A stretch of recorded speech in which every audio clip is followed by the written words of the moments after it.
ladies and gentlemen of the rock and roll, punk, prog, hardcore, thrash, and heavy metal community.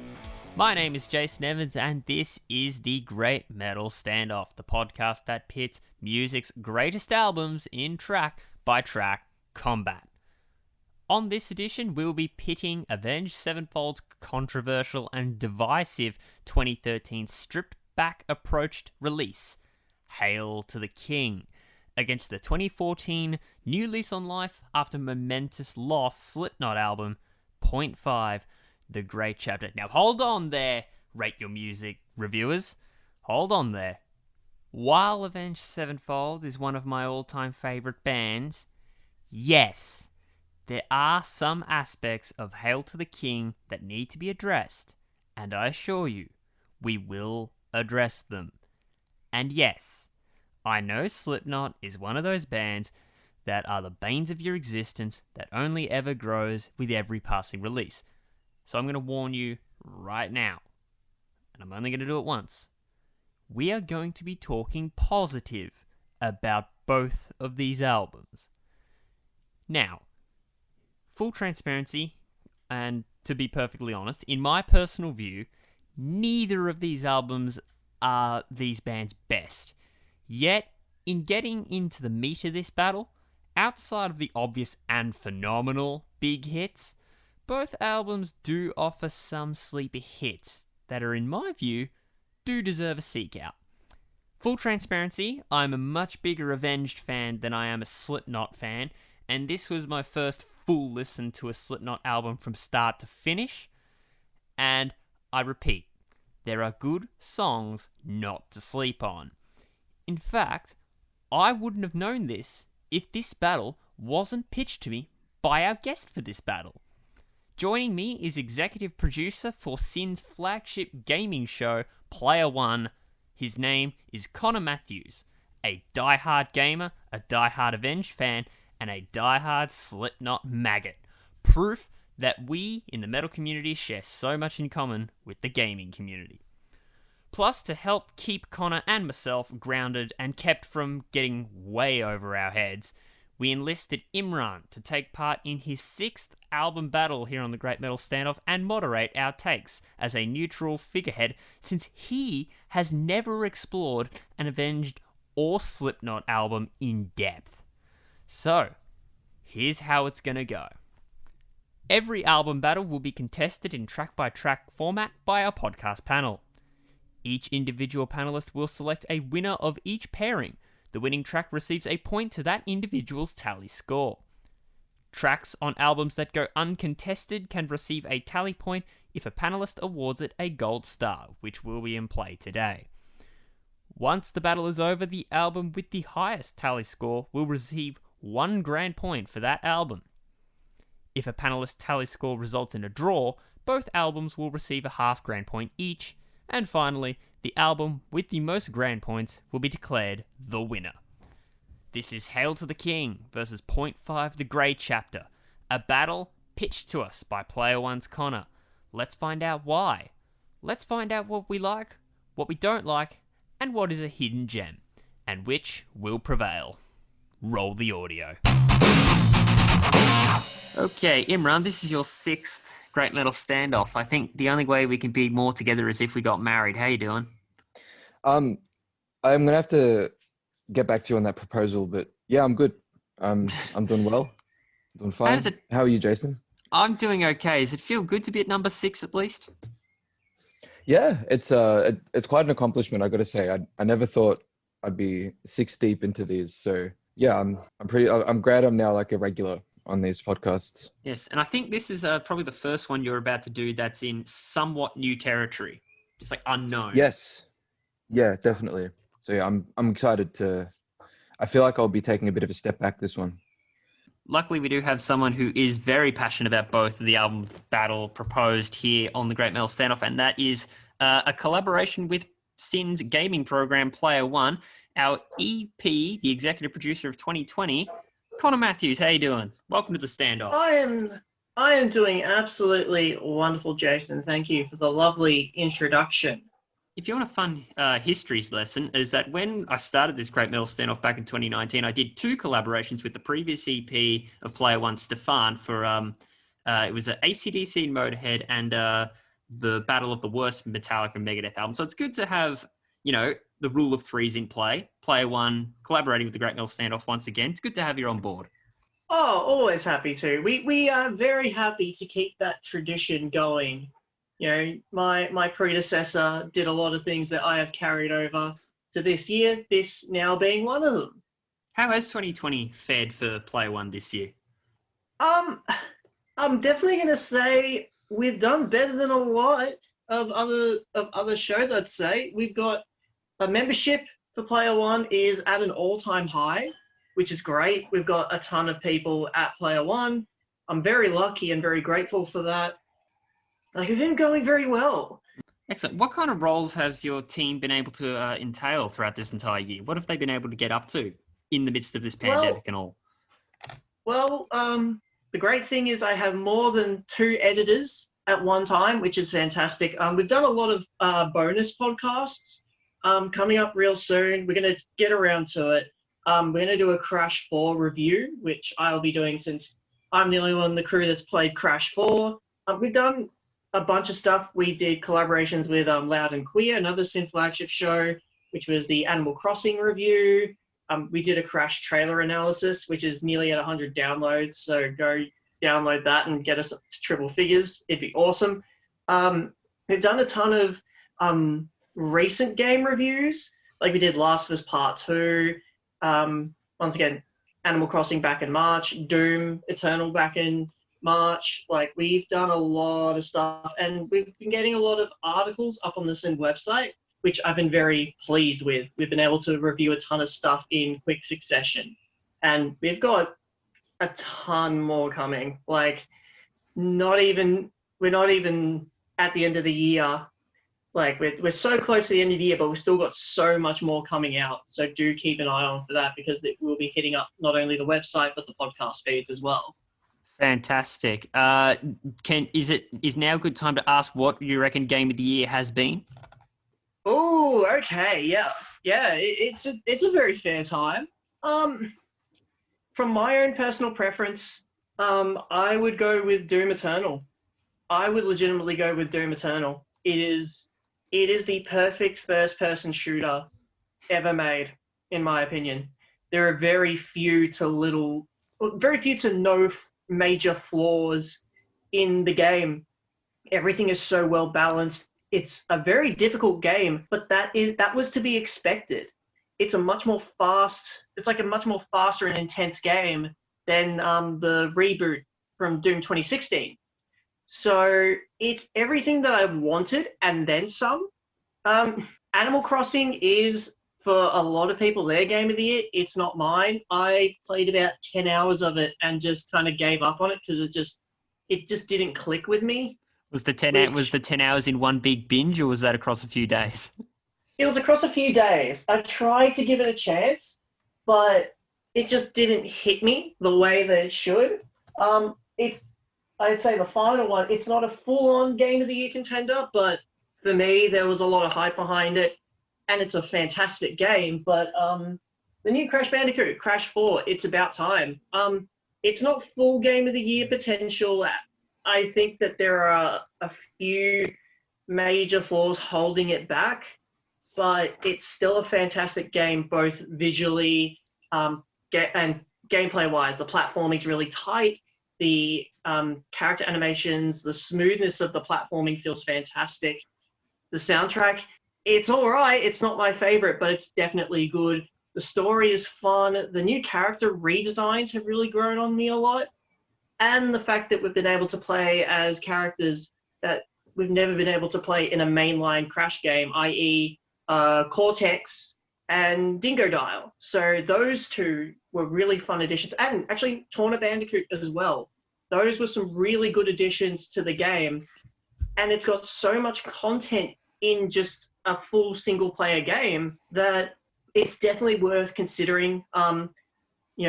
Ghost of Tsushima is definitely up there. Spider-Man Miles Morales is probably up there as well for both PS5 and PS4, which on the day of recording this. Tomorrow will be the PS5 launch.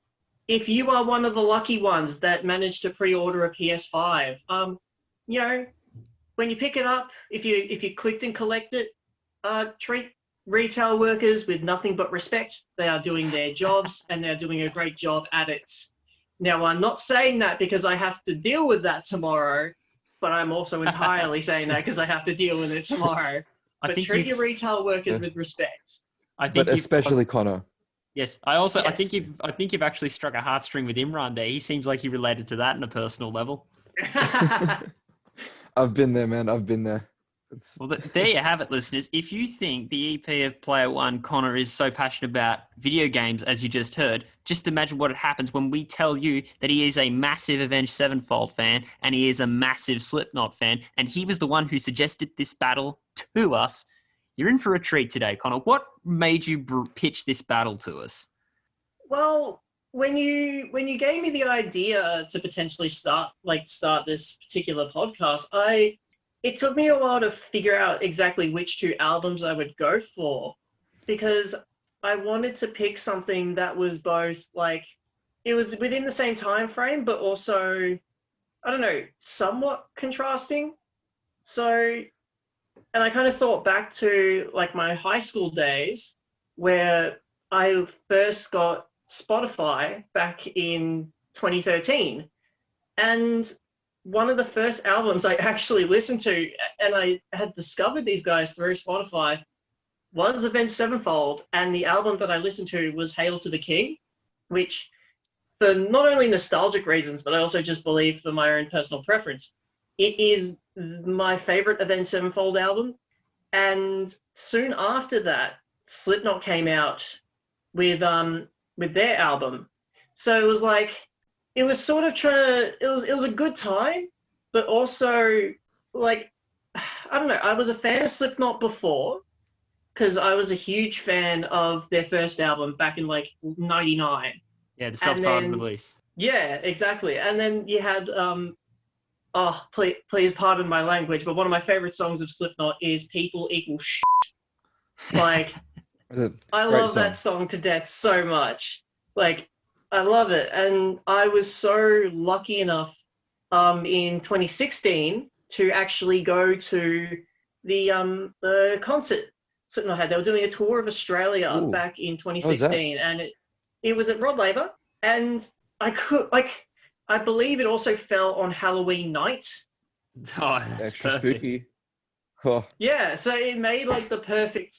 It was the perfect setting. I remember they opened up with In Heart's Wake, which is a Australian metal band, and they came out in like the wide world of sport intro music and hit tennis balls out into the mosh pit. It was great in like all cricket whites. It was very entertaining. Then after them, Lamb of God came out and they tore the house down. They were awesome. I was really glad that I got to see them live. And then obviously, the main act was Slipknot, and they put on a very entertaining show. I feel like that's without question. Right. In contrast, though, Imran joining us as well. Where does Avenged Sevenfold and Slipknot rank to you in terms of listening experience? Okay, well, I've never actually listened to Avenged Sevenfold before this podcast, so this was a very first new experience. I gotta say, before I listened to this album, I always thought they were more of like a metalcore, like super more like genty almost kind of band, just based off what I heard. Listening to this definitely was not it exceeded my expectations. But Slipknot, I've listened to the first album, and I've listened to the latest one, We Are Not Your Kind. I didn't mind both of them. I like the first one more. We Are Not Your Kind was pretty cool. I think We Are Not Your Kind is probably their best album. I think it's their best album without question. And I think one of their best song is in that album, Nero Forte. Like, I don't see like there is no song that really matches up to how good that is. It just flows so well. Well, in all honesty, Connor, I think you could back me up when Imran made that comment of thinking that Avenged Sevenfold was a bit more of a metalcore kind of style. All he needs to do, really, Connor, is listen to Waking the Fallen, doesn't he? Yeah, pretty much. However, sorry, go ahead. I've always seen Avenged. I was gonna say I've always seen Avenged Sevenfold as almost like a modern day Metallica. Yeah, they're definitely cut from the same cloth as Metallica, and this particular album, Hail to the King, was very much an ode to the roots. It was exceptionally stripped back to as their previous releases, such as like City of Evil, Nightmare, and even the self-titled to a certain extent. Whereas the Point Five, the Grey Chapter, the Slipknot album that we're pitting it against. Do you know what? Another link that you could make, Connor, from when you suggested this one is it both of these albums are the first releases, or arguably the first release since the passing of a beloved band member of each. The death of Paul Gray occurred back in 2010, even think of that. and the loss of the Rev back in 2009 from after the self-titled. But the Rev does have writing credits on Nightmare, so I would argue Hail to the King is the first one entirely written without the Rev. That I completely forgot about that. That is yeah. Wow. I actually didn't think about that. Hey, there must have been a sign somewhere. Come on. Had to have been at least in the back of your mind. There's something spiritual back there, I reckon. But I think it is time to quit the dilly-dallying and head straight to the battle. It's going to be very interesting. I'm personally a massive Avenged Sevenfold fan, but I've dabbled in Slipknot casually. I haven't actually explored an entire album by Slipknot up until this podcast, so this was quite an intriguing experience for me. Connor's just passionate about both. He's a passionate man. You can hear it. We're going to get a lot of passionate pleas from Connor in this podcast. Imran's in a similar boat to me, very casual, dabbling into both bands. So this will be an exploration podcast, I could say. Very excited. So keen. Without further ado, Connor, you're going to need to guide us through it. You're going to need to guide us through this, I believe. But we're going to gesture over to our timekeeper over here, who's, I know we're going to be conflicted timekeeper. I understand. Anyway, ring the bell. And so it begins. Hail to the King versus Point Five, the Great Chapter, Avenged Sevenfold versus Slipknot. We start off with Shepherd of Fire versus XIX. Connor, how do we start this off, you say? Well, I would say that both tracks, to an extent, aren't all that remarkable. I definitely, for this one, this one quite surprised me. I actually led more to XIX. Just because of how out there it was. It almost felt like you were in the mind of Corey Taylor. Okay. I feel like the only reason nowadays Shepherd of Fire gets any sort of recognition, actually, like I like the song, but I feel like nowadays its only recognition is that it's in Call of Duty Zombies. First of all, Connor, hang on a second. Unremarkable. Shepherd of Fire, only known for Call of Duty Zombies. Like, let's be honest. Like, it kind of is. Because you never hear it anywhere else but Call of Duty. This is reminding me of a question I forgot to ask you in the preamble. Are you prepared for Imran's hot takes? Yeah, I'm keen. I seriously think that's a hot take, personally. Like, here's the thing. None of these songs are bad. Some of them just aren't. Yeah, no. Every single one of the songs in both albums are pretty good. But Shepherd of Fire, I like the song, but it's not one that I would go to. XIX, I actually, after I listened to it, I actually did put it in my like metal playlist just for my own personal use. Huh. So it kind of stuck with me. Not even it was a metal just, song. I know. Like, I thought of it almost as like a trip inside someone's mind. And I like that kind of style. I kind of agree with you, Connor, but I think I'm going to have to go with Shepherd of Fire for this one. No, that's definitely fair. Yeah, XIX is cool. I liked the synths in it. Kind of reminded me of like an 80s horror vibe. The vocals I are agree. good, yeah, but I don't know. There's something about the big theatrics of Shepherd of Fire and that 80s hair metal feel. I don't know. It was like I'm not a particularly big fan of like 80s hair metal per se, but it's just kind of a throwback to that style of music. I dig it. I don't know. Yeah, I thought it was cool. Avenged Sevenfold has like they can contrast their style because like they can do like the country metal, but they can also do that slow and somber kind of sound. When you're and then bring it back. referencing country metal, Connor, are you referencing songs like Dear God and that, like Gunslinger and things like that? Yeah. Like, absolutely. And I think this is one of the things that Avenged Sevenfold is good at, is that they can change their sound on a whim. Very true. Certainly very true. XIX for me. Imran, I need to ask you, you know the Metallica song off Reload, Low Man's Lyric, Yes. and how that features a hurdy-gurdy? Yes. Is a hurdy-gurdy being used in XIX, or is that just, as you mentioned, a synth? That's a good question. Just based off your ears. I from memory, it's a bit fuzzy in my brain because I've listened to it like once. Yeah. But from memory, I think it was a synth. I may have to re-listen to that though. That'll be a fact check for later. All right. We'll fact check it at the end of the show, hey? Sounds good. Okay. So, Connor, your first point's going to go to XIX just as a final answer. Yeah. 1 point to Slipknot here. 1 point to Slipknot. 1 point to Avenged for Imran, where myself... both songs are a strong open, to be perfectly honest. When I think Shepherd of Fire, it's maybe not the strongest of interest to an Avenged album when you compare it to songs like Critical Acclaim, Beast and the Harlot, you know, that kind of thing. But at the same time, it still serves a purpose, I'd say. Like, I feel like out of both songs, the one I'd seek out more is Shepherd of Fire. So that's probably going to be the only reason why I take that one, especially considering it's, you know, fun riffage, groove along to it, and like spoken word bits by M Shadows. It's a good song to just vibe to.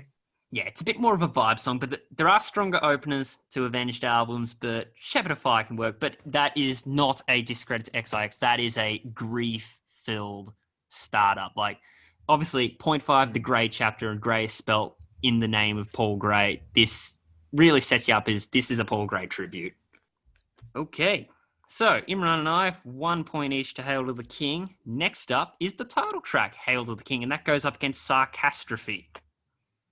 Okay, straight up, Hail to the King, without question, point to Avenged Sevenfold from my end. Like, this is my favorite Avenged Sevenfold song. Yeah. Was it the first Avenged song you discovered? Yes. It was mine too. I discovered this, and then the second one was actually Welcome to the Family from the Nightmare album. Yes. Hail to the King. God damn, that opening just gets you excited. Yeah, things are about to happen once that hits. It hooks you immediately. Exactly.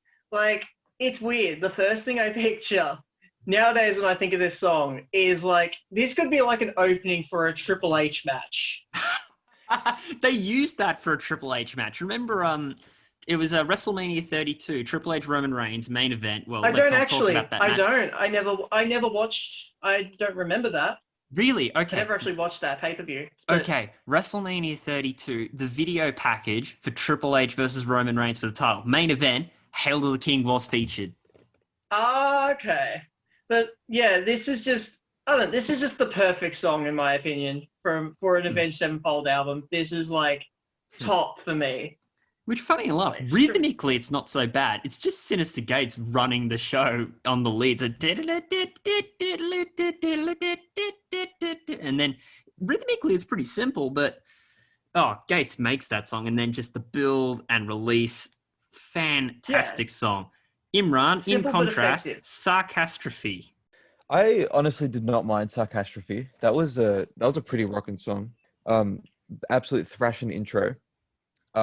That I love that. Oh wait, I'm looking at the wrong notes here. I'm sorry. Forget the thrashing intro. I was looking at the wrong notes. Yeah, that was a bit more of an atmospheric intro. This one. Yeah, this one was. I kind of found this one to be actually more of a Tool-esque intro. Got that. Kind of got that rhythmic, like almost Mediterranean kind of sounding. Just like the drumming and the guitars and stuff. Once that kicks in though, that's a banger of a track. I loved some of the harmonies on the guitar and stuff. I enjoyed Sarcastrophe. That's really gonna ruin me. Just the title of that. But I enjoyed that too. I thought it was a good song, and I hadn't taken much time to actually listen to it. But that was another song I put into my playlist because I'm like, yeah, like I grew to it pretty good.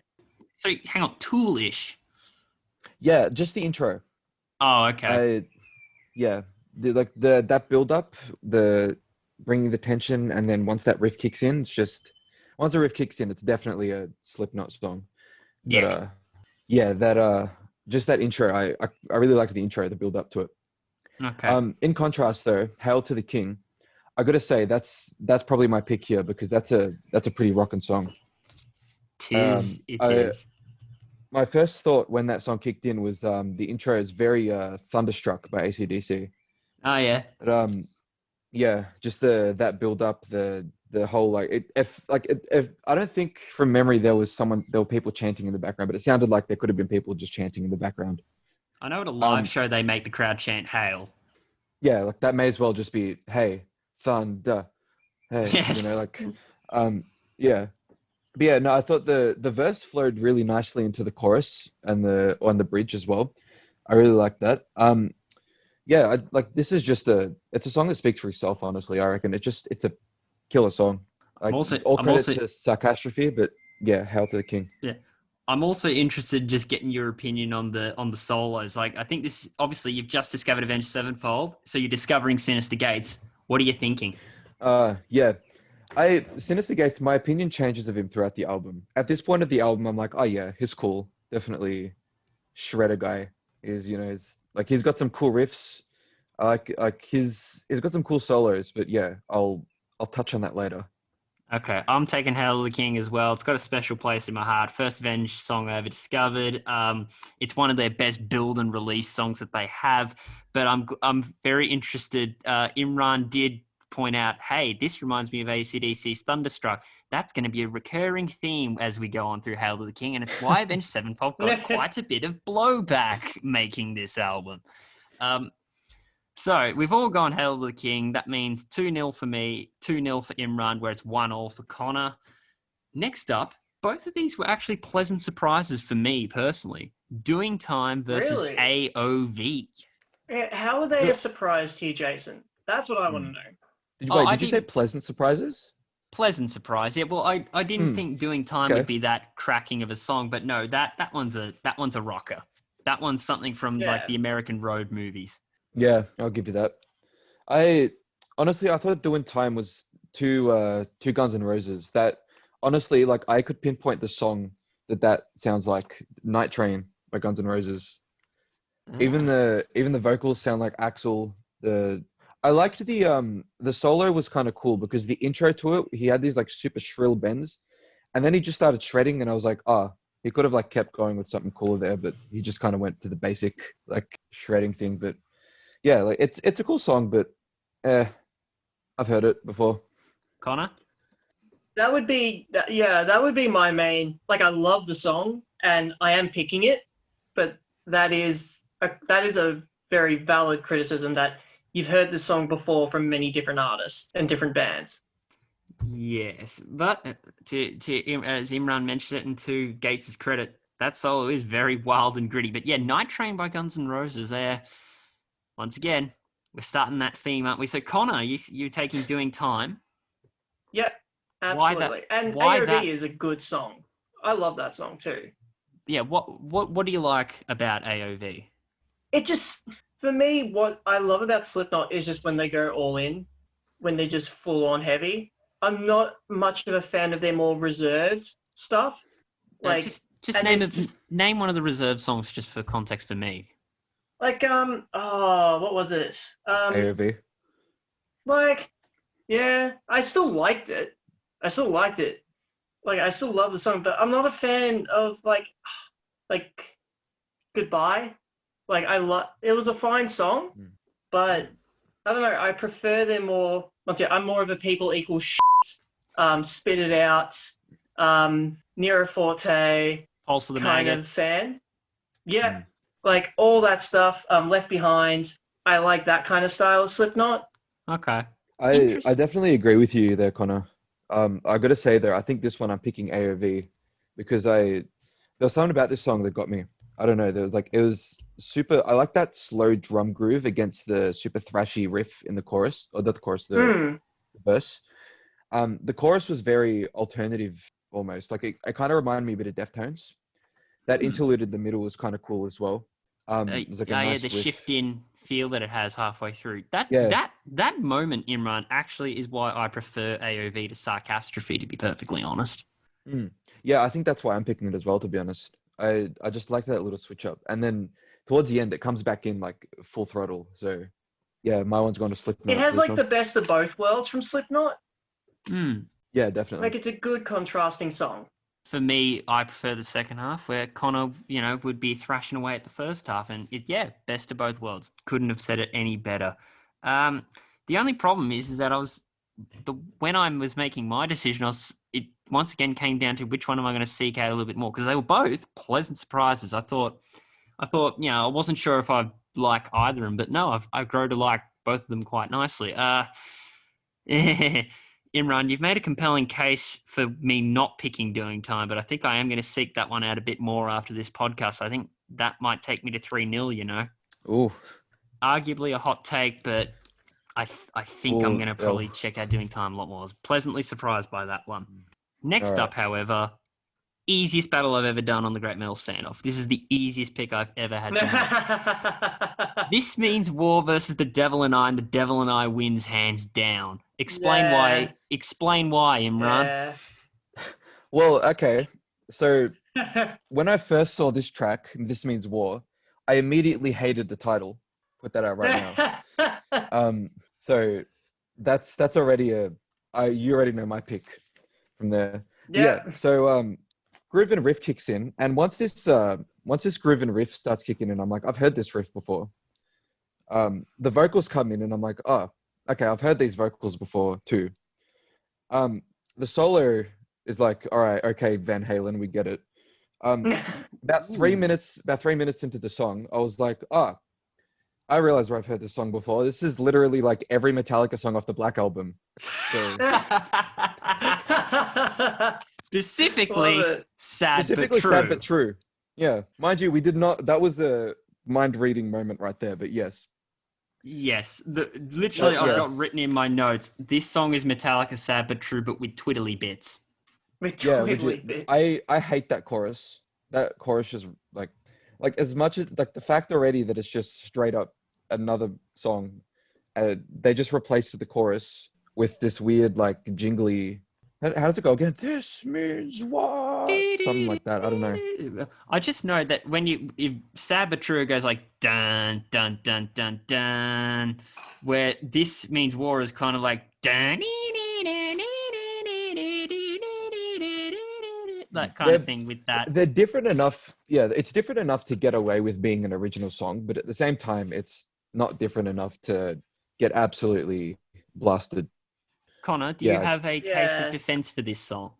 Not much, because I went straight to The Devil and I. Like, I think The Devil and I is really the flagship song of this entire album, and it's the one that really holds it all together. Like, come on. The Devil and I is such a fucking kick-ass song. I liked The Devil and I. I liked the opening riff kind of gave me Metallica vibes, like Justice era. Yeah. And it's that slow build-up as well. Yeah, to the chorus. I like the somber lyrics in the chorus, in the verse, sorry, and then that chorus. I really like the vocal delivery in the chorus. It's really cool. Oh yeah. And when I went to see them live, when I went to see Slipknot live, they would always get the crowd to sing "Step Inside," and then they would carry on for the rest of that, and then the crowd would sing "Step Inside." So it's like I have that sort of. It's not a bias. It's like I've been there. I've experienced not only the song through listening just to the actual release, but also I've been there live to experience it. So I have that extra layer of like, yes, I like the song even more now that I got to be involved with it, like in a live concert. So I'm like, yes, definitely. Devil and I, without question. Easily. I think all three of us have taken Devil and I, haven't we? Yep. Well, not even a competition here. Yeah, Devil and I easily bet. Do you know what? It is probably one of the top 5 best Slipknot songs that they've ever done. I'm not sure if Connor, could you attest to that? One of the top 5? Was there? I wouldn't say top 5. Okay. But it's definitely one of their better songs. I know. I feel like you could choreograph like this really strange carny. Like let's put it this way. Let's put our director's hats on. Picture of a haunted old cottage in the middle of nowhere, and it's this old carny tourist destination where a tour guide takes you through all the different rooms of this cottage, and as the verses are playing on, you're seeing the tour take place. The tour guide telling him about the history of all the rooms in this cottage, and then behind one door, as the pre-chorus hits, lets them know that there's this evil monster beside. Open the door, and it's just like the gates of hell have been unleashed, and then the chorus hits, and there's like this disfigured zombie or something like that flailing about trying to get at the tourists as the I could be wrong. Like this, I could be wrong, but I feel like the setting of the song is an asylum, and that's the kind of vibes that I got from it immediately when I first heard the song, when I listened to the album initially. It feels like someone's caged up and they're trying to really bust out and wreak havoc, and it's a great connotation in The Devil and I. Best song off 0.5. Jason, does this mean now you have to make a haunted house to the theme of The Devil and I? Enter a haunted house? Yeah, enter a haunted house. The song starts playing and you just you put the whole map set out, and it just all the spooky cues come with the song, like, or they queued up with the song. I will do it if they keep a disfigured zombie chained up to the roof of one of the rooms. Kind of like those zombies in the Maze Runner films, you know, with those the cranks or whatever. Like, just imagine one of those chained up into one of the rooms in the haunted house as the chorus of The Devil and I hits. That'd be bloody mental. Wowza, that's a thought and a half. Every time I listen to that song, right there, that's Jason. just all I'm going to be imagining. Yeah, are you okay? You're right there, Jason. I'm all good. I'm willing to move on. Requiem versus Kill Pop. This one I'm really conflicted by, Connor, because Requiem I think is the hidden gem of Hail to the King, but Kill Pop's so I would agree. Catchy. I liked Requiem more than Kill Pop. Is that right? I liked it more. Kill Pop is not a bad song, but one of the things that like with 0.5, the Great Chapter, a lot of the songs just don't click in my brain. There's nothing like there. It's just like, oh, this is a good song. I move on. I don't get that with Requiem. I was just in tune with it the entire time, and I'm like, I'll listen to it again, and I still had that same sort of positive vibe with it. I'm going Requiem on this one.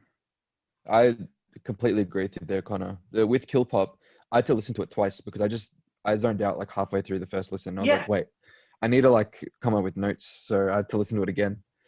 Yeah, it was just like the intro was kind of cool, but the rest of it felt super short. Like I didn't realize the song had finished until I moved on to the next song. I'm like, oh wait, that didn't click in my brain. So yeah, Requiem on the other hand, it's the second shortest song in the album. Oh, there you go.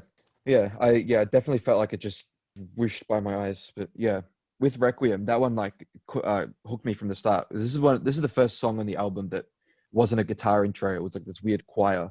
So I was like, oh yeah, what's this? And then the vocal phrasing in the verse was super interesting, very rhythmic. The chorus is dark, real cool. Like it ends on that major like kind of happy note, and then it just delves back into that super dark like punchy riff. It's real cool. I liked there's this cool part in the solo that I liked that was like super tremolo, like there was heaps of like delay and notes and stuff I kind of liked. The solo other than that was like, yeah. But yeah, and I'm gonna pick Requiem for this one. I reckon Requiem had a bit of a kick to it. Yeah. You know what? I'm honestly surprised that it was an easy pick for you guys. Kill Pop for me, you know, it's had that simmering, subtle seduction feel in the verse, and then it builds into that soaring chorus. I think it's one of, you know, Corey's best vocal performances on the album, and you know, percussion doesn't let up. There's, like I said, verse wise, it's really sinister, it's simmering, and it's got like that seductive delivery by Corey Taylor, because the metaphor of she, and that really hooked me. But yeah, do you know what? I think all three of us are going to agree on Requiem, because that one does hook you immediately. And I love the theatrics, especially with like Sinister Gates' guitar in the middle. It's like that ding, ding, ding, ding, ding, ding, ding, ding. It's easily one of their most theatrical. Big thing with Hail to the King, I noticed, is like it's a very theatrical album. theatrical, which is funny because their intention was stripping back as far as they can, strip it back as far back to the roots as they possibly could. But they still got something really theatrical out of it. It's like you're being at the opera. M Shadows singing along to that sounds like he is summoning any evil spirit that would listen into the world. It's great. Yeah. Next up, Crimson Day versus Skeptic. Okay. I was not a fan of Crimson Day.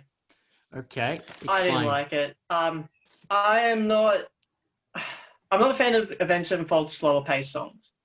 Right. Crimson Day just like it felt slow, it felt boring, and it was like it just wasn't sticking. It was so slow to me. I'm not a fan of their slow songs. I'm a fast paced, like, give me Beast and the Harlot any day, because that is just continuous. This is just, I was waiting for this song to be over. It was so unremarkable to me. And then Skeptic, I liked it. It's fast, intense, and I really liked it. But the chorus just did not grab me. I was not a fan of the chorus. Yeah, Corey Taylor in the verses sounds like he's having an argument with himself. Yeah, pretty much. And I'm like, that chorus is just like, nah. It did not stick with me. The world has never met another crazy MFer like you. Da da da da da da da da. Like, I know it's once again, this is very much a tribute album. Yeah. Yeah, I was reading my notes. I'm like, I don't remember what this song is. It was one of those songs I just forgot. The only thing that kept me going in Skeptic was just the intense percussion. Yeah. The intense like beat of the song. And like that, I really liked the opening. How it just felt like that, not a siren, but like that.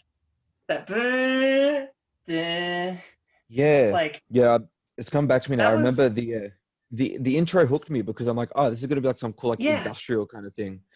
that was immediately what I thought. Yeah, but then the rest of it, all the riffs just meshed into one big riff. Like all the sections to me was just, it wasn't even sections, it was just one big song. And I was just like, oh, I heard that line before. That must be the chorus or something. So yeah. But I'm gonna go Skeptic. I'm gonna go Skeptic because Crimson Day was just boring. There was more that hooked you in Skeptic than there was Crimson Day. Oh, without question. Imran, what was your insight on Crimson Day that you had? Because, to be honest, I just find it ironically entertaining how soppy the song is. For a joke. This is for a joke, but obviously, once again, recurring theme of what the criticism to Hell of the King was. I just joked that Crimson Day sounded like an Aerosmith song. Oh, yeah. I can hear that. The Avenged Sevenfold comparison that don't want to miss a thing. Part of that, yeah, that's part of that hair metal scene, I guess. But yeah, the only thing I've written here for Crimson Day that's actually good is the chord progression is nice at the start.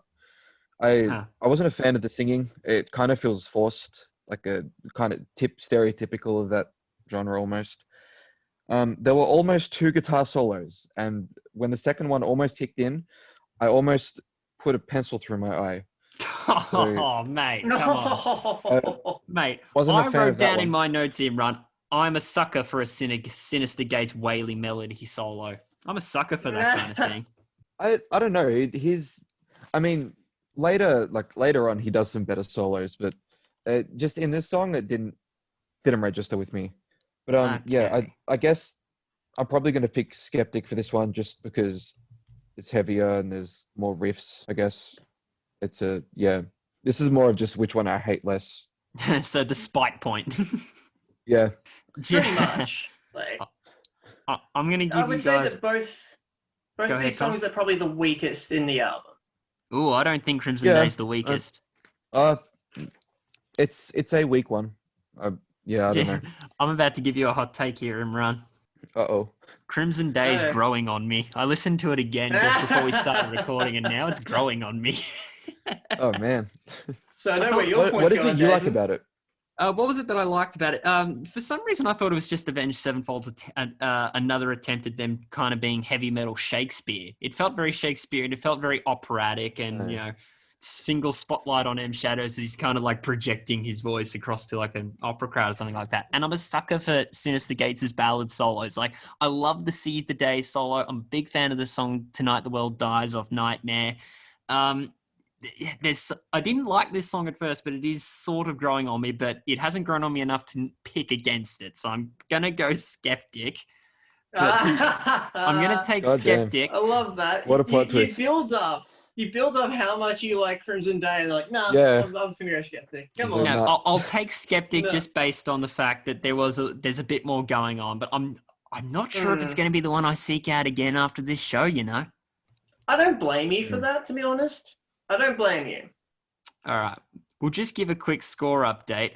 For Connor, our guest, it's actually 3-all. It's a tie. Oh wow. Oh dear. Imran, we are looking at a 3-2 lead in... no, sorry. I am That- corrected. It's actually 3-all as well for you. Oh, For myself, what a... Oh, for myself, it sounds like I'm a deciding factor here because Avenged Sevenfold leads 4-2. Oh oh wow. my. Oh my. This is a neck and neck one. Yeah. Oh, Yeah, boy. I'm actually quite surprised at myself, actually. Moving on now to Heretic versus, as Connor said, pitched to me in between takes, Lek, he calls it, because we're not sure if it's We'll Leech, just go with that. Lech, or Lek. We'll All right. go with that. We're We're going to call it Lek. If we're getting it wrong, Lek. hit us up on facebook.com/Metal Standoff pod. Imran, to be perfectly honest, not Lek is a bit forgettable, and in my opinion, Heretic is the weakest of Hail to the King.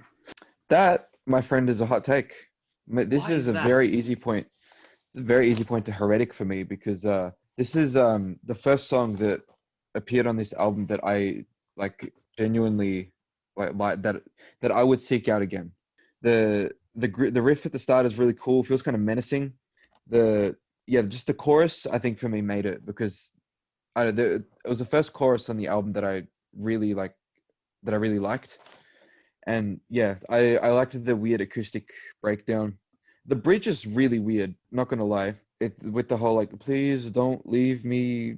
I didn't get how that connected with the rest of the song because the rest of the song is like real dark and stuff. But yeah, I liked it. Lek, I literally don't remember how it goes, but what I wrote here, apparently it's got some Nine Inch Nail vibes. Without all the like alternative genty parts, this could be like a cool industrial song. But I can't vouch for that because I literally don't remember any of it. So yeah, this is Heretic for me. Heretic easy. In fairness, now that you say you like the chorus, in fairness, you are a big Dio fan, and it is probably one of the more lyrically, it's more fantasy themed. So I guess that's probably right up your wheelhouse, I would argue. Yeah, Lek, as Connor has been calling it in between takes, for me, vocal delivery, especially in the first verse, it's like the stylistic choice was very subtly sarcastic.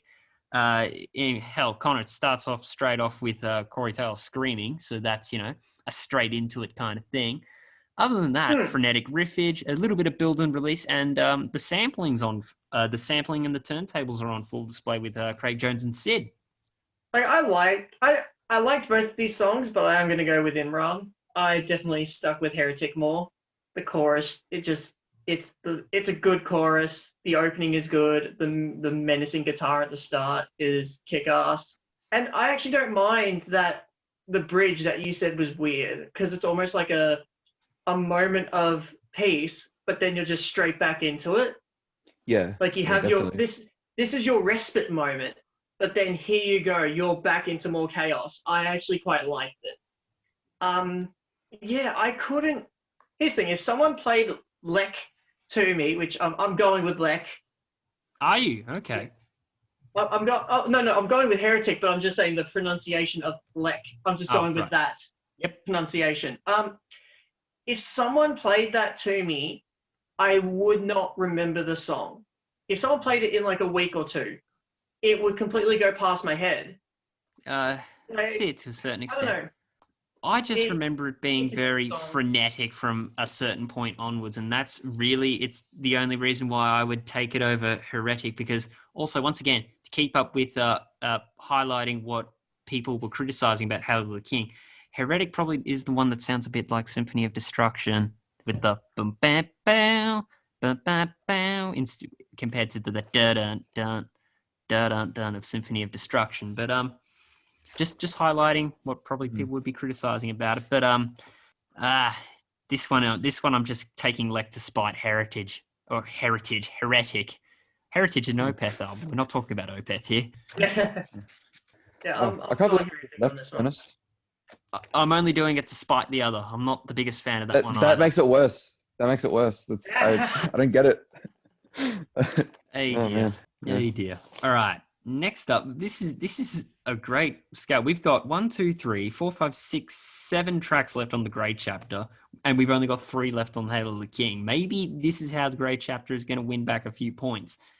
But we're up to Coming Home versus Goodbye. Goodbye, Connor, being the most direct farewell to Paul Gray. Yeah, I mean, if you're gonna do that, definitely it's the right choice of song, not just from title alone, but also in the way it's presented. But it didn't stick with me. Really didn't. And fairness, neither of these songs really did. I wasn't a fan of Coming Home. Yeah, me neither. So you share that sentiment, do you, Imran? Yeah, both of these songs weren't.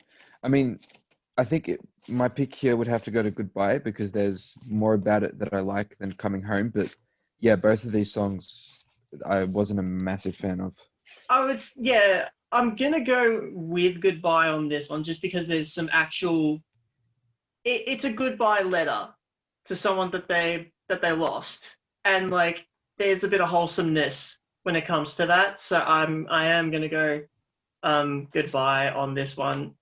Yeah, Goodbye. Once again, I like my music intense and I like my music fast. But surely this one would be a bit more of a different type of intense, wouldn't it? Or maybe you could make that argument for a couple of later tracks. I'd say definitely in the later tracks. Yeah.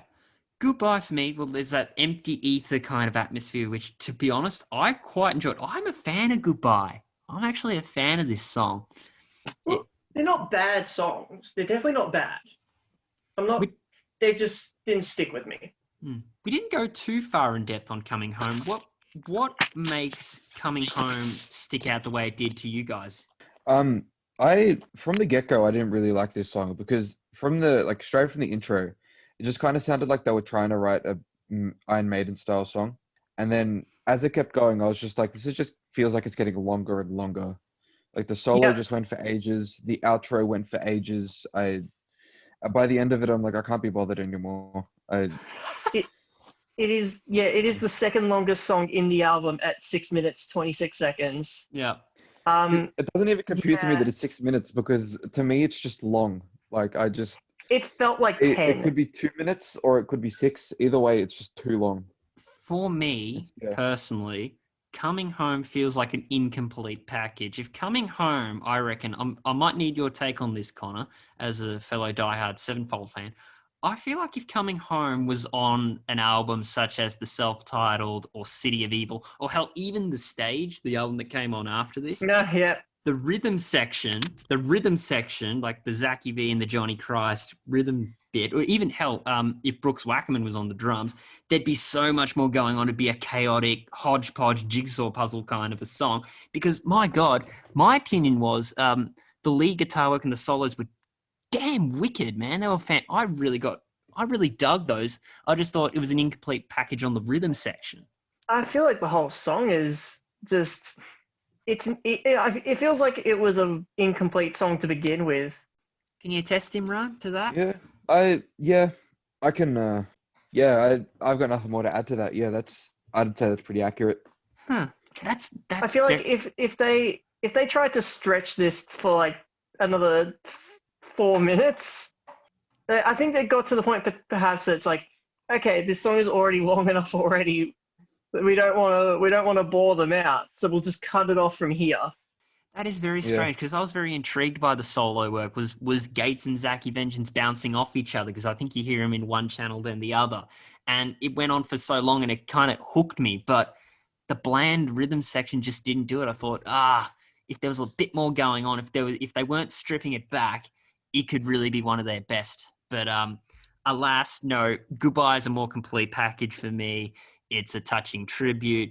And I think it's got that different kind of intensity that Connor's been talking about throughout this entire podcast, just by the simmering, the subtle, and the build and the ascending feel to it. And then it finally lets loose with that painstakingly piece of grief. Goodbye for me. And I think that makes all of us take Goodbye, to be honest. Yeah. And do you know what's that Yeah, done to it's a good song. Yeah. Do you know what that's done to the score, gentlemen? What has it done? Inform us. What has it done? We're all standing at 4-all. Wowza. Jeez, this is getting real interesting. So once it gets, It's so once getting a we bit reach the sweaty end, now. if once we reach the end, we actually have a tie in our tallies. Our grand point needs to be split in two, and it gets half each. Oh dear, Oh boy. are we heading down that Oh road? my. Now, next up, we start the final two tracks of Hail to the King, Planets, versus track 9 on the Grey chapter, Nomadic. I think it's Nomadic, kind of like a grey nomad. Nomadic. Mhm. Planets is where things pick up for me, and Nomadic, I reckon that sounds straight out of like an MCU film. I love that. I've never heard Slipknot and MCU be in the same sentence. Oh, Corey Yeah, Taylor's a Planets- fanatic on that franchise. I'm sure that'd be his dream. That'd be his entry. Oh, I'm sure it is. If he gets to work on a soundtrack for an Avengers film, I'm sure he would be complete. Yeah, Planets was an interesting one because I completely forgot about this song. Like, I completely forgot that this song existed. And I'll take in my view. Yeah. Okay. like, I don't know, it's never stood out to me. Even when I listened to it back when I was like 16, it just never stuck out to me. But I liked it. It was good. Like, it was different for the rest of the album. What makes it different, Yeah. Imran? I mean, I liked the drumming. I think drumming was the one thing that made Planets stand out for me. The rest of it was just like kind of felt like the same kind of Hail to the King-esque song, where it's just another song on the album. There's nothing particularly stood out to me apart from the drums. Yeah, the singer hit some pretty big notes I wrote here, but I don't remember that. So Planets I gotta collide. That's one I can re-listen to remember these off the top of songs. my head. Yeah, because Yeah, I definitely have to re-listen to some of these because, like, yeah, there's just Like- because I've listened to these albums once. They haven't fully sunk into my brain yet. and for me, this is probably the first time I've fully gone through these albums in like years. So it's also definitely. really trying to rejig my brain to remember them. But Planets is Retracing always your one that steps. and Planets is one that I kind of forgot about completely. Yeah, But I liked it. I think, I liked it a lot. yeah. It's the same with Nomadic for me, honestly. Like, it's another one of those songs that like I don't particularly remember. I liked how it the start riff flowed perfectly from the end of Goodbye to the start of Nomadic on the album. I really liked that. The chorus is super catchy. But It is, yeah. yeah, like apart from that, there's not like I kind of zoned out on this one as well. I kept zoning out. I needed to re-listen to this. So yeah, and like the kind of basic structure of it felt like I've already heard it 8 times before on each of the songs before this. So yeah, I'm not too sure this one actually. The thing You guys that pick. maybe made Nomadic stand out for me is that we actually had a really shredderific guitar solo on that one, and I think that might have been the first one on this album. It was. Yeah. Yeah, I did notice. I wrote solo here because I was surprised by that. I'm like, oh, I wasn't expecting that, but yeah. I mean, there are solos all over Hail to the King, so it kind of like I was like, another solo. That's That's it about the didn't register that 20th it was, one I've listened to. yeah, it didn't register that it was Slipknot, not Avenged Sevenfold. Not so, avenged. yeah.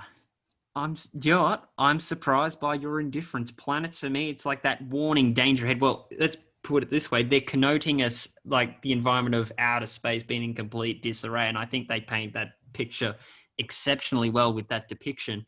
And I love that addition of the horns. They added some horns in that track. And it's just a magnifier of intensity in that one, in my view. For a split second, I thought you said corns. I was in, wait, Horns. is corn jumping in? Imagine a Korn and Avenged Sevenfold collab. Jeez. Do you imagine just in the middle of planets, just what's his name, Jonathan Davis, coming out with his Jeez, that would ruin it. Yes, get around it. That'd make it more memorable, honestly. It really would. Yeah. It would. Yeah. All right, decision, gentlemen. You guys pick first. I don't know. Okay, this one was close, but I'm going to take planets. I'm gonna agree with you on that one, Jason. I am going planets. Ooh, lovely, lovely, lovely. Actually, I know I would also take planets based on a insight I found out by the band later on. I'll tell you about that later on. Yeah, I guess I'm gonna go with planets as well, since you guys are. I genuinely at this point I'm just like, it doesn't matter what I pick because I don't remember the songs. So, planets it is. Cool, the cool drum song. The cool drum song. Cool drum song. Yeah. What is your take of Aaron Iljay overall, Imran, the drummer of Hail to the King? This is the only release he was as a member of Avenged Sevenfold. He was brought in after they dismissed Mike Portnoy of Dream Theater, and then they replaced him with Bad Religion's Brooks Wackerman for the stage, their subsequent release. What do you think of Aaron Iljay? Do you reckon he's kind of like that forgotten member, or has he left his mark? I mean, his drumming on the album definitely he's got a certain style. He's got that 80s hair metal style that the sound of the album has. I mean, I don't know how much I can say in terms of how much he left a mark on the band because I haven't listened to any of the other stuff. But yeah, I reckon his drumming was as far as the songs were, he did a great job with them. Especially with their style. Sorry. Oh no, yeah, I was literally about to say with that style of music, that's the stylistic choice that they wanted to take. Yeah, definitely. Okay, so now we're at the final track of Hail to the King, but we still have 4 more to go after this one for the Grey chapter. So let's just get this one sorted. Acid Rain, the final track from Hail to the King, versus The One That Kills the Least, which is track 10 off the Grey chapter, and there's still 4 more to come for that album. These are two very odd songs for me. I agree. I was not a fan of Acid Rain. Ooh, really? Okay. Acid Rain was all right. I got caught off by the piano at the start because I was like, wow, that's a different sound on this album, especially right at the end. As the song kept going, I kind of had the thought of, this kind of sounds like an Alicia Keys song. This is the one solo on the album that I liked, but other than that, this was an Air song. It would have been a good Alicia Keys song, but I don't know about Avenged Sevenfold. Okay. Before Connor, I get your take. I'm going to try and convince Imran here. Oh, go ahead. Wait, this will be interesting. I'm going to give you my convince. take on the other one. Okay, give me your take on The One That Kills the Least, but I want to try and convince you into believing that Acid Rain isn't an Air song. Okay, all right. Well, The One That Kills the Least, I've got exactly four notes here for it. Whack title, Evanescence, ? Bouncy riff, okay, Slipknot. Okay. My view, there was classic Slipknot around about halfway through. There's a little bit of Siren. You get another shredderific solo, so 2 for 2 on that one. That's points to you there, Slipknot. But you know what? It is very differently. It's a very, very different style, Connor. I liked it. I liked The One That Kills the Least. For some reason, I think just the title, it made me think of Frances Farmer Will Have a Day in Seattle. Oh, yeah, we'll have a Revenge in Seattle. Yeah. And I have a Revenge in Seattle. I'm like, I don't know why, but the title just gave me that vibe. I'm like, I actually liked that song. So I was like, yep, I'm going to go into this. I'm going to like it. And I'm like, yeah, I liked it. I liked it more than Acid Rain. I think Acid Rain is a weak finish. Okay. Looks like I'm going to have to try and convince both of you then. Because I've had a love-hate relationship with Acid Rain too. I remember being Did you just being say a love, fan. hate, love? Or he said yes, love, hate, love. Alice in Chains reference. I know it's still a very long song, Imran. I'm coming for you. You know I'm coming for you. Go listen to our Facelift versus Bad Motorfinger podcast to understand that reference. Okay, Acid Rain. This is Avenged Sevenfold on their YouTube channel have done a video series where they literally sit down and break down the composition of some of their songs. One of their episodes does involve the breakdown of Acid Rain. And what their intention kind of was Planets projects this depiction of space in disarray. There's planets colliding, meteorites, and just chaos up in the great cosmos above us. Acid Rain is then told from the perspective of kind of all the chaos then raining back down on Earth, and it's kind of like this very doomsday type scenario. And I quite enjoy that depiction. But first listen, I enjoyed that depiction. Second time, I was like, not quite so sure. It is a bit slow. It is a bit gloomy, but I tried it again just before we started recording. And yeah, there is this very sorrow feel. It's a bit more of a heart-wrenching ending. And it does connote this very doomsday-like scenario, which is quite intriguing. And I also have a newfound respect to both Planets and Acid Rain, because it was because of those songs that they believed they could take that direction into what would then become The Stage, which is my favorite Avenged Sevenfold album that they've ever done. So that's my case. Fascinating. Okay. Well, I haven't got much of a compelling case for the one that kills the least, so I'm going to pick Acid Rain for this one. Hey, I've swayed them, listeners. I will contrast the both of you. I'm going to go the one that kills the least. Okay. No worries. I quite liked it. I dug it. Yeah, I'm not going to discredit the one that kills the least, because I think that is probably the most underrated of the Great Chapter, Connor. So I will take your point on that one, to be honest. Like, now listening to it, like, I haven't gone through this album in years. The only song that I've listened to from this album repeatedly is The Devil and I, and that's the song that you put on. That's the song that you advertise on the album. That's the song that holds the glue. Like, it's the glue that holds everything together. Like, without it, I would have a different story about this album. But like, I've listened to the Devil and I the most out of the album. The one that kills the least was a nice little surprise for me. Okay, so we'll just give a quick score update while since Hail to the King is done. Now from here on in, we're going to have to just give gold stars to 4 Slipknot songs if we are willing to seek it out again, or if we think if it went up against a Hail to the King track, would it win? So we'll just give a quick score update. We'll start with our guest, Connor. It is 5-all. Very tight race. For Imran and I, we both share a Hail to the King lead, 6-4. Ooh, interesting. And we have 4 tracks remaining on the 0.5, The Grey Chapter by Slipknot. Let's go. Does Custer deserve a gold star? Nah. I mean, it's a cool song. Was this the one that got the Grammy nomination, I think? Did it really? For this album. What a song that goes cut me up and me up. Yeah, according to Wikipedia, this got a the most reliable source in the world. Because anyone in the world can edit it. Exactly. Yeah, like, once again, this is me going back to like this is me going back to back in the day. I did listen to this song and I didn't like it. And I don't know why. I legitimately don't know why, because after re-listening to it, like, it's intense. Like, the lyrics are like, ooh, that's dark. Like, that's dark. It's easily one of the darkest, yeah. Yeah, like that. Even just the recreation of the chorus, like, oh man, like that's intense. But the song never really stuck with me, and it still doesn't.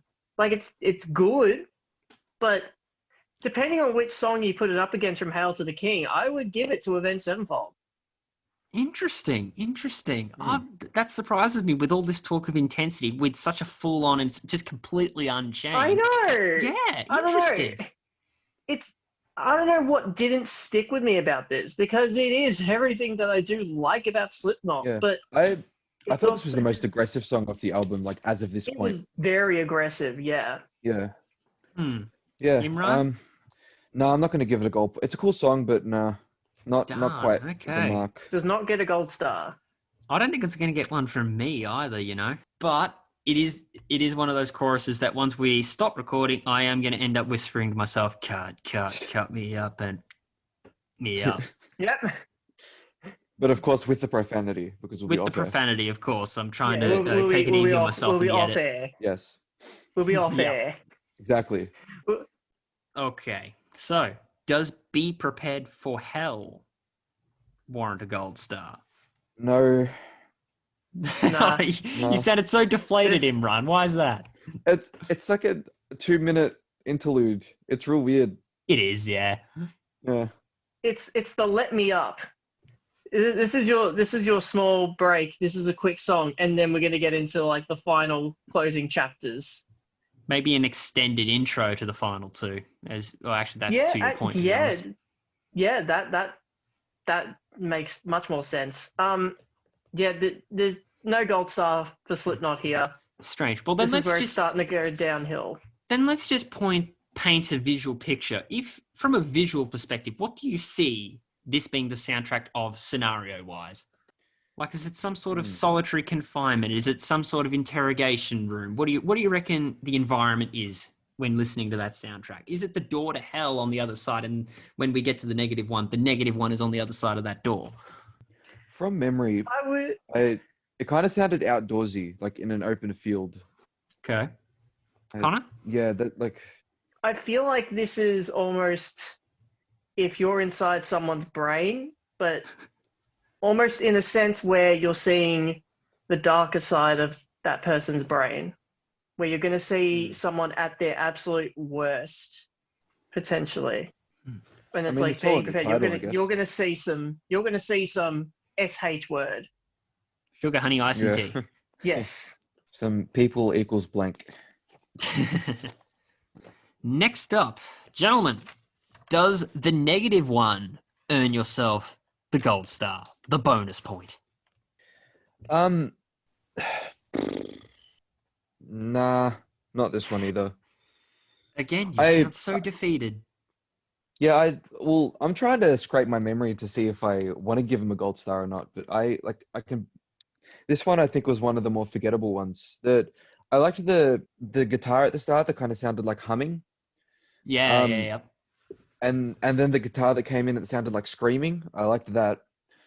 There was some cool DJ scratching in the middle of it, or at least what sounded like DJ scratching and some like Tom Morello-esque stuff from the guitars. Yeah, but mechanical whine I described it as. That's fair. Yeah, but I'm not going to give it a point. Ouch. I think that's probably a flaw for you and I, Imran, when it comes to Slipknot. We're just casual listeners of it. A full album sort is blurring one for both of us, isn't it? Yeah. Oh, man. Musically, I like it. The rest of it is kind of forgettable. Okay, what's forgettable then? Everything. I don't remember a single lyric from the song.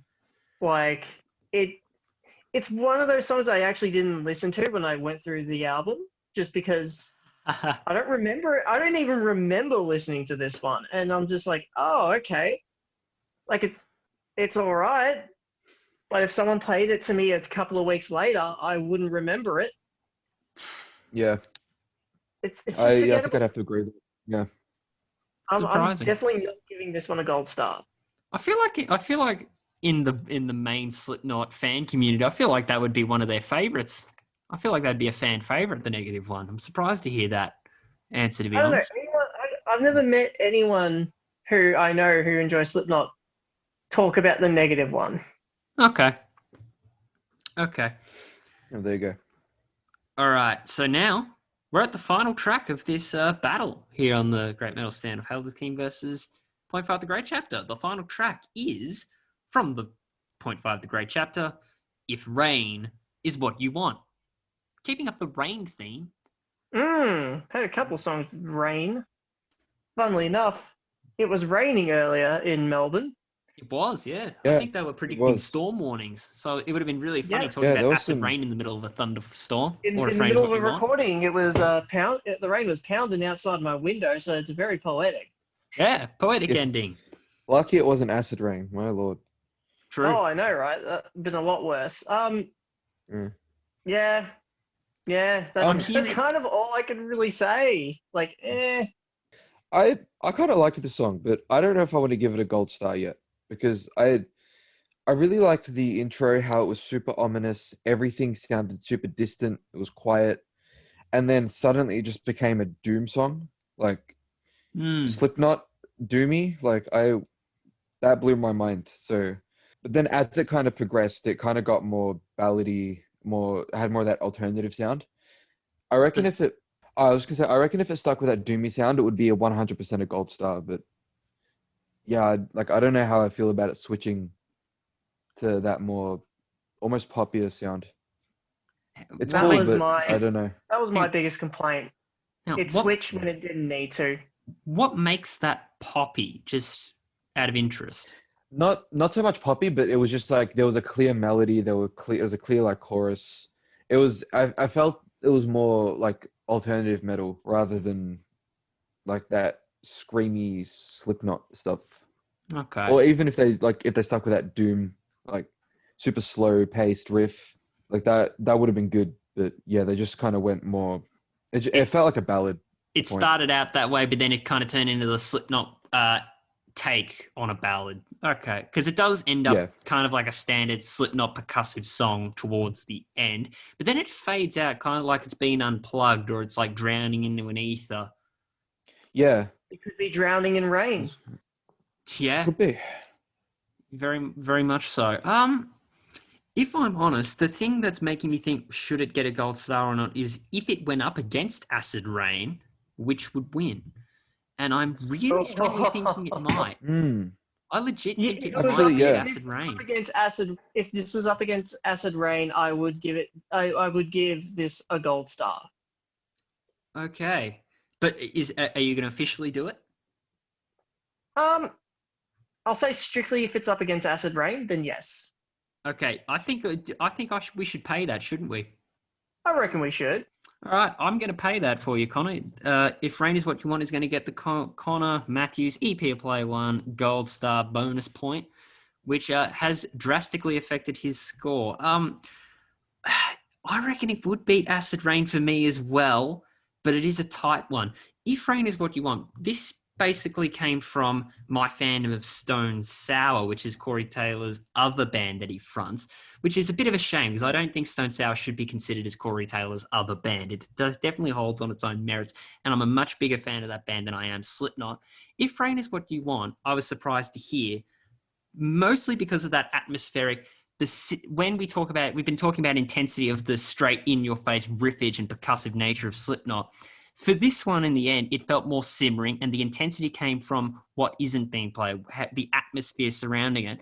And I was surprised to hear it conclude the Great Chapter because it reminds me of the next Stone Sour album that came after the Great Chapter, which was Hydrograd. The final song ended in a very similar note on that album, Hydrograd, and the song's called When the Fever Broke. It's got that same simmering, heavy, intense nature that's just more it's more in the darkness realm than it is the in-your-face riffage. Yeah, I liked that it was quite different from everything else on the album. I was completely caught off guard at the fact that they just had this super slow. It was almost like this filthy doom riff. I loved that. But then like as I said before, it just kind of changed, and I didn't mind it, but I think it would have been a lot better if it stuck with what it was at the start, which was like that really slow, super doomy. Yeah.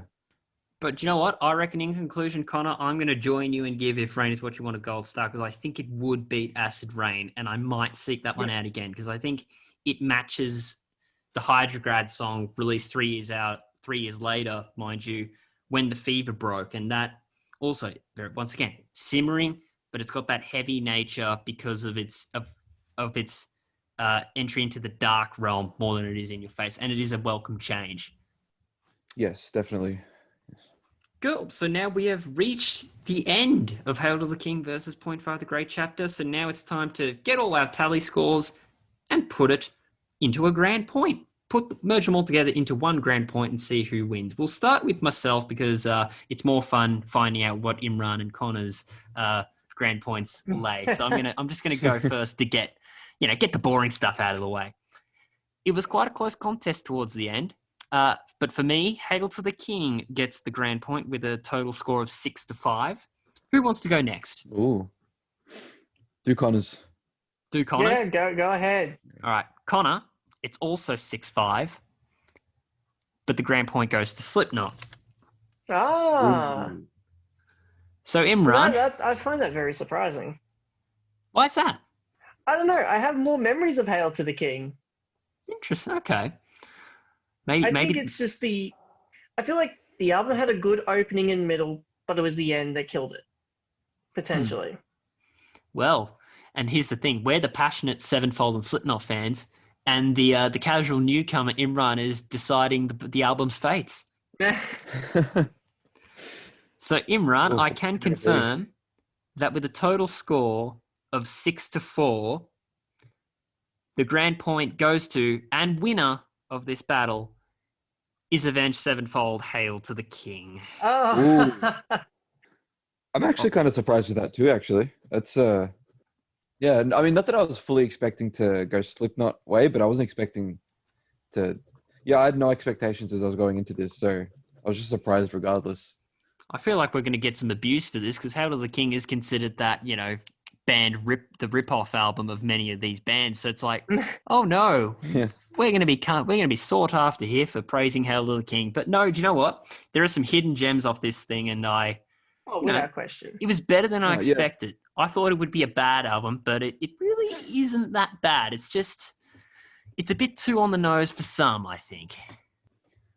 Yeah, definitely. I mean, I like after listening to Hail to the King and after you telling me that there are heaviest Avenged Sevenfold albums, makes me want to go out and listen to more Avenged Sevenfold. So Not only are they I'm heavy, but very there's intrigued. also just this dialectic chaos about them when you listen to albums like City of Evil and The Stage. I still hold the opinion The Stage is their best album, hands down, just based on the progressive nature that they took. But no, do you know what? Hail to the King. I reckon it's a take it or leave it album, but you shouldn't sleep on it. It should be at least given a shot. It definitely, yeah. I mean, I enjoyed Without it. question. With its flaws, I enjoyed it. It was a solid Yeah. album. It was a fun album to go through. Yeah, even Slipknot as well. I enjoyed that album. There were some good tracks on there. There's good tracks, but I think Imran and I have suffered from the casual syndrome of where a few of the exceptionally intense tracks did blur into one. But I think with more listening, maybe it will become a lot more unique to myself and Imran. But hey, it was interesting to explore. Connor, thank you for suggesting this battle to us. Always happy to suggest more. No worries. If you want to do final plug for Player One, if you like, because Player One is definitely one of our most popular flagship shows over at SYN. Yeah. Talk all things hell gaming. Yeah. And hey, the gaming and metal community, we are tightly knit. We're hand in We are hand. one. We are one. We are one and the same. Yeah, go check us out on the social medias, the Facebooks, the Twitters, the Instagrams at Player One SYN. Go listen to the show every Monday night from 8 till 10 p.m. And on top of that, go check us out on Spotify, Google Podcasts, Apple Podcasts, Omni, and then go check out the SYN website, syn.org.au. Go find the Player One banner. We have like a ton of reviews up on there, some ping articles, some fun stuff. So go check that out immediately. After you listen to this, go onto the SYN website, check out Player One, go find Player One on the podcast realm, and then go find Player One on the social media realm. And when You you heard it go here find from Connor Player One first. on the social medias, be sure to vote in their gaming grudge matches every week. Yes, absolutely. Final question, Connor, just before we let you go. Your top 3 favorite tracks on both albums. Ooh, okay. Okay, I'll start with Hail to the King. Hail to the King, straight up, best song in the album. Doing Time is up there, and then Heretic. Imran? Oh, sorry, Slipknot, Connor? And Slipknot, number 1, Devil and I. Number 2, Skeptic. And number 3, I'm gonna go with actually this is a tough one. This is actually tougher than I thought. You know what, I'll go I'll go Sarcatastrophe. Sarcatastrophe. Imran, same with you. Same final question. Okay. Of Slipknot, AOV. Sarcastrophe, I'd have to say as well, and The Devil in I. And off of Hail to the King. Hail to the King, obviously. Requiem, and probably Heretic as well. Imran and Connor, thanks for joining. Anytime. Always a pleasure. Avenged Sevenfold's Hail to the King wins the day via the band's newest listener. You love to see it. Despite some pleasant surprises, and welcome ones at that, despite some tracks that will eventually grow on you, I still maintain that Hail to the King isn't exactly Avenged's best, and it does possess some flaws too big to ignore, but as you just heard, there are hidden gems to find. Whereas Slipknot, for me, requires homework to be done. Time to dive deeper into their discography. But you know what? In retrospect, I do feel Kill Pop got downplayed a little. All in all, a big thanks to Connor for pitching this battle to us and taking the time to come on the show and pick them apart with us. Be sure to check out Player One, Monday nights, 8 to 10 p.m. on SYN 90.7 FM, DAB digital radio, and online from your favourite device at syn.org.au. Be also to check out and stay up to date to our show, The Great Metal Standoff, over at facebook.com/Metal Standoff Pod. That is facebook.com/Metal Standoff Pod, where you can tell us who you'd have picked between Avenged Sevenfold's Hail to the King and Slipknot's Point 5 The Grade chapter, or, if you like, you can suggest a battle for us to do in the future. Until then, that's all for now. Till next time, metal up your ass!